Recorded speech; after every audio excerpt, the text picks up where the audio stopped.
پہلے سر پلوشا کی سن لوں 1 منٹ، نہیں تو مجھے مار دے گی سر. جی سینیٹر پلوشا پلیز. کہ کہاں سے شروع ہوا یہ شخص، کہاں سے آیا، ڈاکٹر اسرار نے کیا کہا، حکیم سعید نے کیا کہا، کیا وہ سب جھوٹے تھے؟ ایک دین الہی شاید میں غلط نہ ہوں تو 1582 میں آیا تھا، جو اکبر بادشاہ نے جو لے کر آیا تھا. ایک یہ نئی دین الہی کی نئی شکل آج 2022 میں آئی ہے، جس میں کہا جاتا ہے کہ جو امیر المنافقین کی اس کے مخالف جائے گا وہ بہت بڑا مشرک ہے. قبر میں جاؤ گے تو یہ بتاؤ گے کہ عمران خان کو ووٹ کیوں نہیں دیا. ہمیں بتایا جائے، بہت ہمارے علماء کرام بیٹھے ہیں، ہم سب مسلمان ہیں، ہمیں پتہ ہے شرک کیا ہوتا ہے. آپ ہمیں شرک کی نئی ڈیفینیشن سنائیں، سمجھائیں گے؟ آپ ہمیں کلمہ پڑھائیں گے لا الہ الا اللہ، وہ بھی آدھا، باقی آدھا کیوں نہیں پڑھتے؟ محمد رسول اللہ یہ کیوں نہیں بولتے؟ آپ ہمیں نیا مسلمان بنانے کا ایک طریقہ جو ہے وہ نہ سکھائیں. آپ اپنے کیے کی بات کریں کہ آپ نے کیا کیا.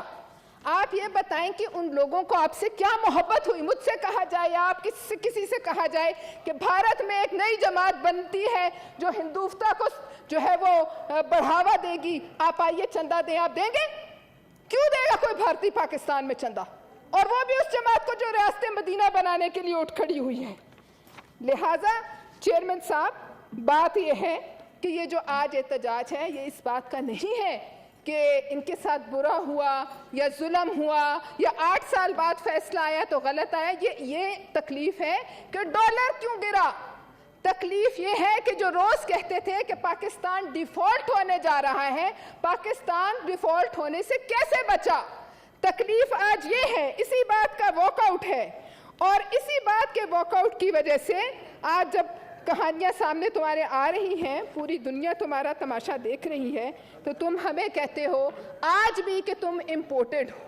تو بات یہ ہے کہ آپ تو کہتے تھے کہ فری لنچ اس دنیا میں نہیں ہوتا. آپ کہتے تھے there is no free lunch in this world. تو یہ جو آپ لیتے رہے پیسے، اس کے بدلے، اس لنچ کے بدلے آپ نے کیا دیا اور کیا وجوہات ہیں کہ سی پیک کا بٹھا آپ کے آتے کے ساتھ ہی بیٹھ گیا. جو پیپلز پارٹی نے بڑی خوش اسلوبی سے پاس کرا کے نون کو دیا اور ان کے آتے ہی، اور 5 سال ہمیں کہا گیا یہ معیشت کی ریڑھ کی ہڈی ہے، اس کے خلاف جو بات کرے گا وہ قومی دشمن ہے. تو آج کیا ہوا؟ اس لاڈلے نے آ کر اس کو زمین بوس کر دیا. اس کو نہ صرف زمین بوس کیا، آپ کی معیشت زمین بوس کی. 70 سال کے قرضے ایک طرف اور اس کی 4 سال کے قرضے ایک طرف. لیکن آج کوئی ایسا کمیشن نہیں بنتا جو پتہ لگائے کہ اس فنڈنگ کا اس سی پیک کے بیٹھنے سے کیا تعلق ہے، کشمیر کے جانے سے کیا تعلق ہے. کیا اس ملک میں کوئی ایسا کمیشن نہیں بن سکتا؟ ویسے تو ہر ایک کے لیے جی آئی ٹیز بنتی رہی، لوگوں کی بہنوں کو اٹھایا گیا. زرداری صاحب کو ایک جی آئی ٹی الیکشن سے پہلے ایک منظم مہم کے تحت پاکستان پیپلز پارٹی کے خلاف جو ہے وہ کیسز جو ہیں ان پہ بنائے گئے کہ جعلی اکاؤنٹس ہیں. تو یہ جو جعلی اکاؤنٹس کا باپ آیا ہے سامنے، اس پہ بات کیوں نہیں کرنے دی جاتی؟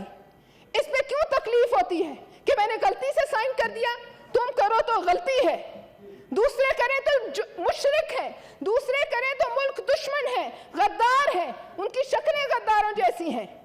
اس آدمی کو پاؤں پہ کھڑا کرنے کے لیے اس ملک کے پاؤں کاٹ دیے گئے. افسوس سے سی پیک گیا، کشمیر گیا، اس ملک کی معیشت گئی. ان دھرنوں میں جہاں سے شروع ہوئے 150 سے زائد بچوں کا خون ہے. کس طرح ہوا یہ سب؟ اس پہ کمیشن بننا چاہیے. اور ہم وزیر اعظم سے کہتے ہیں، ریکویسٹ کرتے ہیں کہ بے شک ان کی فوجیں کہتے ہیں کہ ہماری یہ باہر کی حکومت ہے اور امپورٹڈ حکومت ہے، اس پہ بھی بنائیں کمیشن. لیکن ساتھ ساتھ جس دن سے مینار پاکستان پر جو جلسہ ہوا، اس کے بعد 2014 کے دھرنے ہوئے، اس کے بعد اے پی ایس کا واقعہ ہوا، اس کے بعد 2018 کا الیکشن ہوا، آر ٹی ایس بیٹھا، اربوں روپے اس آر ٹی ایس میں گئے جو گھنٹوں میں بیٹھا، اس کے بعد جو بدترین دھاندلی ہوئی، اس کے بعد ان سب پہ کمیشن بنے اور پھر بتایا جائے کہ ان کی جماعت کے کھرے کس ملک سے ملتے ہیں، کیوں محبت ہے ان کی جماعت سے دنیا بھر کے یہودیوں کو، کیوں ان کی جماعت سے محبت ہے دنیا بھر کے بھارتیوں کو. اگر ہم یا نون یا مولانا صاحب یا کوئی اور جماعت ایک پائی بھی نکلتی تو ہم ڈی چوک پہ الٹے لٹکے ہوتے.